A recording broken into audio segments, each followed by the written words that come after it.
¿Quién va a ganar las primarias del Partido Popular? ¿Va a ser el candidato más votado el que finalmente confirmarán los compromisarios como presidente de los populares? ¿Por qué los cuatro grandes partidos no se ponen de acuerdo sobre la renovación en Radio Televisión Española? ¿Qué puede salir del encuentro entre Sánchez y Torra del próximo lunes? Buenas noches. Empieza el debate. La renovación de la cúpula de Radio Televisión Española, el traslado de los políticos catalanes presos a cárceles de su comunidad, las primeras encuestas del primer mes de Pedro Sánchez como presidenta. Analizaremos todo esto y saludamos a esta hora a Francisco Martínez, portavoz del Partido Popular en la Comisión Constitucional del Congreso, a Iván García del Blanco, miembro de la Ejecutiva Socialista, a Luis Salvador, diputado de Ciudadanos, a Óscar Guardingo, senador de Unidos Podemos, de Cataluña en Comú, y a Carolina Tellechea, diputada de Esquerra Republicana. ¿Qué tal? Buenas noches a los cinco. Buenas noches. Bueno, vamos a ver, faltan horas para que se abran las urnas en las sedes del Partido Popular, para sus primeras primarias. ¿Con qué os quedáis de este proceso? Luis. Hombre, lo que ha quedado claro es que el Partido Socialista necesita un Partido Popular fuerte, como le ha deseado, y a partir de ahí nosotros decimos al Partido Popular bienvenido al club de las primarias. Entendemos que es algo sano, democrático, y que los militantes tienen que decidir quiénes quieren que lideren en los distintos partidos políticos, y que es un proceso que va con los tiempos, o sea, todo lo demás es alterar, digamos, la voluntad de los militantes, que son lo más sagrado que tiene una organización política. Bueno, pues vamos con los asuntos de esta misma tarde, porque los tenemos todavía candentes. El Partido Popular y Ciudadanos no van a formar parte del nuevo Consejo de Administración de Radio Televisión Española. Sus 10 miembros van a pertenecer a la lista impulsada por el PSOE, Unidos Podemos y el PNV, con el apoyo de Esquerra Republicana y del PDeCAT. Después de romperse las negociaciones entre el PSOE y el Partido Popular, ya han salido adelante esta tarde los 6 miembros que debe elegir el Congreso. Los 4 que corresponden al Senado pasarán también a ser elegidos próximamente, al no haber una lista que logre el apoyo de todos los grupos en el Congreso. El Partido Popular ha anunciado que esta semana va a recurrir ante el Tribunal Constitucional el decreto aprobado por el Gobierno para renovar la corporación pública, cuyo decreto ley se ha convalidado esta tarde, y diputados de Ciudadanos que han pedido que se aplazase el pleno para elegir a los consejeros han abandonado el hemiciclo. Y lo que se pregunta, yo creo, la sociedad española es: ¿sois capaces de ponernos de acuerdo en algo tan importante como Radio Televisión Española? Luis. Hombre, el representante de Podemos, que estamos de acuerdo, que porque nosotros también junto con Podemos éramos los únicos que defendíamos el tema del concurso, ha dicho que los distintos partidos estén representados. La gran diferencia es que no se trata, la gran diferencia se trata de que no es estar representados, se trata de elegir profesionales independientes por medio de un concurso público que puedan dar respuesta a una televisión pública de calidad, independiente, y que no se meta a ser la televisión del equipo del partido de gobierno. Lo que es inconcebible es que el Partido Socialista, que ya le ha tomado el gusto a esto de esa democracia singular con 84 diputados, donde ha llegado interinamente al gobierno, iba a convocar unas elecciones lo antes posible, ahora dice que va a aguantar hasta 2020 y automáticamente salta todos los consensos, empieza a buscar con sus aliados naturales a ceder, porque el otro día, por ejemplo, escuchamos al representante de Esquerra, a Tardá, darle un ultimátum en este sentido al Partido Socialista, diciendo que o se hablaba de lo que ellos querían en Cataluña, o se hacía caso a las cosas que ellos estaban planteando en Cataluña, o que se desviaran de sus votos para el tema del decretazo de RTV. Por tanto, ¿qué tiene que ver eso que están haciendo y aprobando, utilizando los votos de Esquerra, chantajeándoles con lo que está pasando en este sentido en Cataluña? A eso es a lo que estamos asistiendo, a candidatos que han presentado los partidos políticos borrando miles de tuits para que no se pudiera saber exactamente qué es lo que estaban diciendo. Lo digo, es el espectáculo que hemos leído en todos los sitios, ¿no? Para nosotros es un objetivo que está por encima de todo, el poder hablar, que en ningún caso está prohibido por ninguna ley, por supuesto, a poder hablar de cualquier tema y cualquier cosa. Vosotros lo propongáis, no que el PSOE ceda a eso para poner un decretazo para Radio Televisión Española y después arrogarse que lo hace por defender a los trabajadores. En ese sentido no. Vosotros hacéis lo normal, el PSOE no. Yo sí, se me permite. Sí, sí. Es que me parece una posición un poco infantil. Lo acabo de decir, no, pues bueno, si es que lo dijo el otro día tarde y lo acabo de decir, no hay ninguna condición. Voy a para ellos porque eso a lo mejor, por delante, si me dejas, Luis, de Radio Televisión Española. Estamos en arreglar Televisión Española. Yo os pediría tengo aquí a 5 dirigentes políticos, hoy vuestros partidos han votado para renovar Radio Televisión Española, os pediría que hablásemos de esto unos minutos. Yo lo intento, luego seguimos hablando de Cataluña al resto del programa. Discurso de utilizar Cataluña, pero queremos hablar de televisión española. La representante de Esquerra, que a ellos lo que les importa es el diálogo con el gobierno, y por eso van a... que lo ha oído todo el mundo, por mucho que intentes marear y despistar. No, que no mareo, es que tú has mezclado todo. Os apoyan en Radio Televisión Española producto de que tengáis el diálogo que ellos quieren con Cataluña. Lo que entro a calificar es el mensaje. Vosotros estáis proponiendo es que el mensaje del Partido Popular. Oye, que Pablo Iglesias dice que elige es que el Partido Popular ha participado también, y por eso he dicho antes lo del Partido Socialista. El tema está... ¿Vamos al concurso público por capacidad y por mérito? Sí, claro. ¿Sí? ¿Pero por qué? No, ¿Pero por qué no? Entonces, ¿por qué habéis pactado no, perdona, si no es porque habéis pactado. Para bloquear en la mesa del Congreso el concurso? Si el decreto ley se hace porque bloqueáis en la mesa del Congreso el concurso, porque os queréis repartir el Consejo de Administración o la mayoría. Al revés, hemos demostrado que somos el único partido que no hemos participado en el pasteleo de proponernos a nadie para repartirnos nada.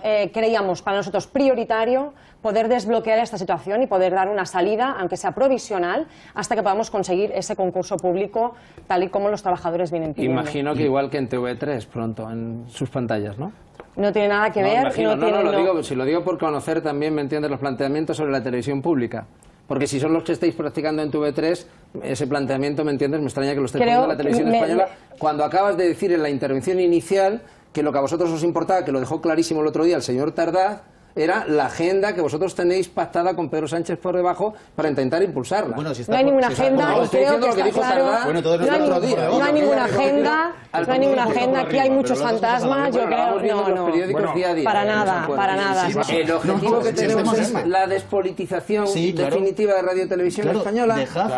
Eso se hace estando representados por ideologías, poniendo planteamientos a la negociación distintos, negociando Podemos, o sea, Pablo Iglesias con Pedro Sánchez, cómo van a hacer el panorama y hablando a partir de ahí con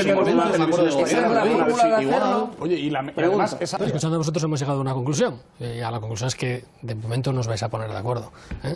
Si os parece, avanzamos. 6 de los políticos presos por la consulta ilegal del 1 de octubre ya duermen en cárceles catalanas.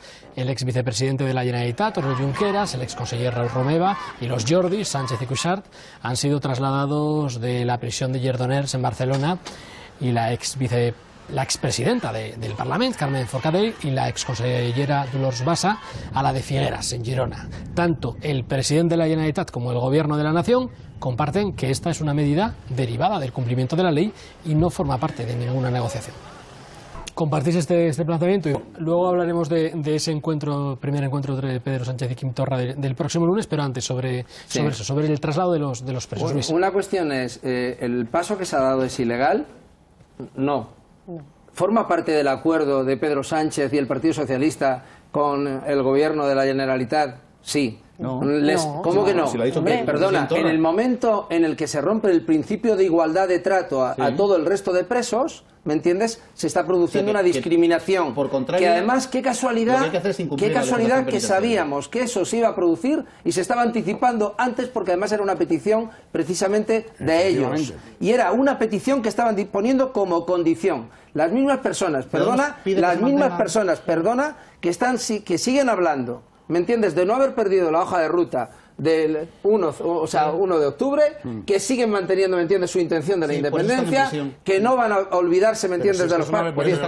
Perdona, pero si no es que estén en prisión, perdona. Los mismos que van, perdona, en España y fuera de España a hablar de la existencia en nuestro país, dañando la imagen pública, cuando son representantes públicos de que en España hay presos políticos, cuando hasta Amnistía Internacional lo ha negado, ¿me entiendes?, tajantemente. ¿Cómo que no? Perdona, son los mismos que han pactado con vosotros que hagáis ese acercamiento. Y repito, ¿es ilegal? No. ¿Rompe la igualdad entre todos los españoles? Sí, porque hay muchos presos que no se han acogido a través de este gobierno y no se les ha dado una solución tan dirigente como se ha ocurrido ahora, porque era una exigencia del pacto. Si el tema es que ofendéis a la inteligencia negando lo evidente, que forma parte de un acuerdo. Quedaríais mejor diciendo, mira, sí, con el gobierno de la Generalitat hemos llegado al cumplimiento de la legalidad. Sí, Luis, me preocupa esta voluntad de ensañamiento, de pretender que aparte de estar en prisión, estén a 500 o 600 kilómetros. Nos gustaría que estuviese a 600 kilómetros de las familias para ir a verlo. Si el PSOE reconociera que forma parte de un acuerdo, ya está, pero es que no lo reconoce. Me parece muy malo para España que una fuerza política pretenda ganar votos con una especie de sadismo y ensañamiento. Perdona, ganar votos es lo que está pretendiendo el gobierno, ¿me entiendes?, del marketing, que ya está en campaña electoral hasta 2020, la hizo el primer día. Yo quiero corregir a Óscar, yo no creo que sea sadismo, yo creo que es electoralismo puro y duro. Totalmente. Perdona, ¿cómo vais a hablar de electoralismo? Los que habéis puesto un gobierno electoral y os vais a querer mantener para tratar de que os se distensiona la situación y es que ya lo vamos a hablar de distensión porque estos traslados se producen a menos de una semana del encuentro entre Pedro Sánchez y Quim Torra del próximo lunes. Una de las condiciones que Esquerra Republicana explicitaba por apoyar la lista del PSOE, Podemos y el PNV, como contaban ellos mismos al Consejo de Administración de Radio Televisión Española, era que en ese encuentro se pudiese hablar de todo, sin límites. Y esta es la respuesta de la vicepresidenta Carmen Calvo. Un diálogo abierto, franco, democrático, sin cortapisas. Y yo os pregunto, ¿este diálogo abierto, franco, democrático, sin cortapisas, en este diálogo se puede hablar de todo y esto es lo normal? ¿Y esto es lo legal en una democracia? ¿Lo lógico, lo razonable? ¿O el hecho de hablar de todo ya es una cesión? Decía la vicepresidenta una cosa más, que es que dejaba claro que una cosa es hablar de todo, hablar sobre un referéndum de autodeterminación, y otra cosa es que se vaya a celebrar ese referéndum. El derecho a la autodeterminación no existe en nuestra Constitución porque no existe ninguna Constitución de ninguna democracia. Es decir, se habla de todo, pero dejando claro que... vamos a hablar de una cosa que no existe. Esa es la idea. ¿Se puede hablar de todo? ¿No se puede hablar de todo? Hombre, perdón, siempre en la vida se puede hablar de todo. No veo a dos personas que se junten para hablar que no puedan hablar de todo. Lo que pasa que dentro de ese hablar de todo, lo que se está envolviendo son dos cosas. Por una parte, o sea, que Torra, cuando dice de hablar con el gobierno de España, pone unas condiciones. Y en esas condiciones pide que se las acepten. Y pide que se le acepte que siga su hoja de ruta adelante.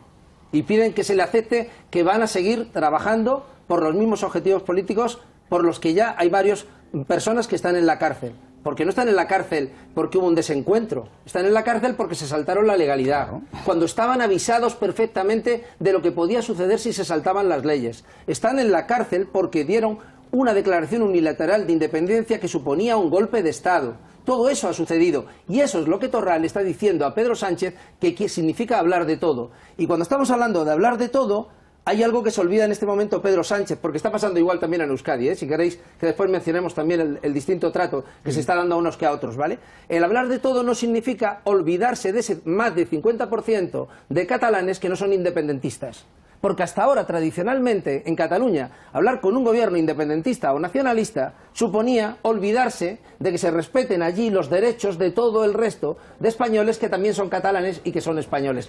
Y en este momento, sí, por eso hablo del 100%. Entonces, a mí me gustaría que, si cuando se hable con el gobierno de la Generalitat, el gobierno de la Generalitat pone encima de la mesa los temas que él considere, independientemente de qué tipo de acuerdos haya o de qué cosas no se les cedan, que el gobierno de España pusiera también encima de la mesa los derechos de ese más de 50% de españoles que los ven conculcados permanentemente. Iván. Entre ellos también la manipulación de los medios de comunicación en Cataluña. Iván. Entre ellos. Está en la cárcel porque aquí está en la cárcel porque no les gusta lo que piensan en Cataluña. Y precisamente lo que nosotros queríamos es que la gente pueda votar, los que están a favor y los que no. El derecho tan básico y tan fundamental como el derecho a voto. Los que estén a favor, que voten. Los que no estén a favor, que voten también. Vosotros venís una vez al mes porque no gusta. Y pensáis que durante ese mes no hemos ido hablando de los temas que han salido. De este hemos hablado muchas semanas. Ahora estamos con la reunión entre Sánchez y Torra. Que al final lo que se demuestra es que tenemos una posición muy centrada. No, lo que tenemos es una posición muy centrada y muy coherente y que al final será la que facilite, si es que al final conseguimos darle una solución al problema en Cataluña, la que facilita al final el acuerdo entre todos. En el PSC hay un alma nacionalista que le dio a hacer hace mucho tiempo que no está. Anticonstitucional. Hace mucho que no está. Y todo esto cuando se cumple el primer mes de Pedro Sánchez como presidente del gobierno, y hemos conocido el primer sondeo. ¿Qué pasaría si hoy se celebrasen elecciones? Bueno, según una encuesta de NC Report para La Razón, el PSOE ganaría las elecciones con un 26%, le sacaría un un punto al Partido Popular. Es un empate técnico que llevaría a otro en el número de escaños, unos 104 para el PSOE, unos 103 para el PP. Todo podría suceder, o bien que el PSOE sumase a su proyecto a Ciudadanos, que con un 20% rozaría los 70 escaños, o bien que se decantase por Unidos Podemos, que con un 16% rondaría los 50 escaños, o bien que sumase en mayoría el Partido Popular y Ciudadanos con otros, con Coalición Canaria, por ejemplo. Un futuro muy abierto el que tenemos por delante, y hoy hemos además conocido el primer barómetro del CIS con Pedro Sánchez como presidente. La opinión de los españoles sobre la situación política ha mejorado, coincidiendo con ese cambio del gobierno. Se ha doblado el número de ciudadanos que piensan que es buena o muy buena, del 2,1 al 4,6%, y han bajado 10 puntos los que la ven mala o muy mala. Una valoración sobre estas encuestas, sobre estos datos.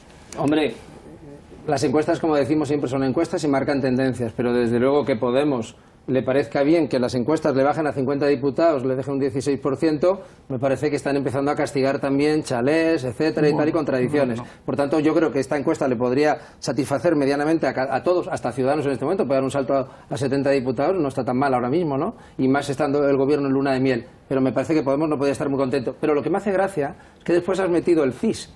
Has dicho el CIS, ¿vale? La palabra mágica. Y resulta que igual que el Partido Popular en su momento llegó a tener hasta el hermano de Montoro haciendo la cocina del CIS, cuando se hacen reformas es para cambiar y para mejorar. Y por tanto, cuando decimos que hay que despolitizar determinado tipo de instituciones, hay que hacerlo. Y eso no se hace metiendo a Félix Tezanos, que es el que hacía las encuestas oficiales en el Partido Socialista, que estaba en la Ejecutiva, a dirigir el CIS. Por tanto, en este momento acabáis de nombrar para dirigir al CIS a una persona de Ferraz para hacerlas directamente desde allí. Iván. Por tanto, todas las medidas que estáis tomando son contradictorias. Bueno, cuidado. Y son el mejor PP de la historia. Cuidado que no es uno Iván, que... Carolina... capacidad tiene, pero que es importante. Para hacer las encuestas del PSOE. Pero es importante dejarlo claro. No es uno que pasaba por Ferraz. No, claro que no. Ni un miembro de la Ejecutiva. Dirigía fundaciones, es el padre de encuestas. Es el padre de la sociología moderna en España. Es un catedrático con décadas de experiencia. Totalmente del PSOE. El maestro. Y que cuando haga encuestas, seguramente va a ser independiente. Intento explicarlo, pero la cocina será soy incapaz. Pero si lo puedes explicar, que el currículum... No, si no puedo. Pero es un currículum ligado al PSOE toda su vida. No puedo, Luis. ¿Cómo va a ser independiente? No me dejas. Pero yo he dicho que sea independiente. He dicho eso. Iván, digo que tiene independencia. Es el padre de la sociología moderna. Digo, es el padre de la sociología moderna, es el padre o el maestro académico de la mayor parte de los sociólogos modernos y con influencia que hay en este país. Y es una persona que ejercerá, igual que ha ejercido su tarea profesional, con independencia, nada más. Independencia, por esto, desde Ferraz al CIS. Es que tengas carnet del PSOE, pero si es que, mira, además de serlo, hay que parecerlo. No, si yo creo que es que tenéis que valorar su actuación después de verla, ¿no? A mí me gustaría preguntar, estamos en una legislatura muy especial, una legislatura que ha tenido dos presidentes del gobierno de diferentes partidos. Los primeros 2 años, los 4 grandes partidos fueron incapaces de llegar a acuerdos. En estos 2 últimos de legislatura que podemos tener por delante, ¿os veis con fuerzas de llegar a algún acuerdo entre los 4? Pero que Ciudadanos llegue a la conclusión de que electoralmente esto no les viene tan bien. La derecha española, la derecha, por mucho que queráis mandarnos a la derecha española, en este momento estáis más a la derecha del Partido Popular en muchas cuestiones. No, perdona, el sentido común y la realidad de lo que pasa no tiene nada que ver con la ideología. Vamos a repasar los tiempos. Luis, tú te los has agotado bien. Has dejado, me quedan 21 segundos. Vamos bien ajustados. Paco, 45. Iván, 17. Óscar, tú te has dejado 1.12. 1.34. Carolina, ya sabéis que os lo envolvemos bien y los sumáis para el próximo día. En fin, gracias a todos. Está aquí este espacio de reflexión que intenta entender la realidad con algo más que un par de titulares. Hemos escuchado la voz de 8 de las personas que más saben sobre la actualidad política. Queda, como siempre, la voz más importante, la suya. Gracias por su atención y buenas noches.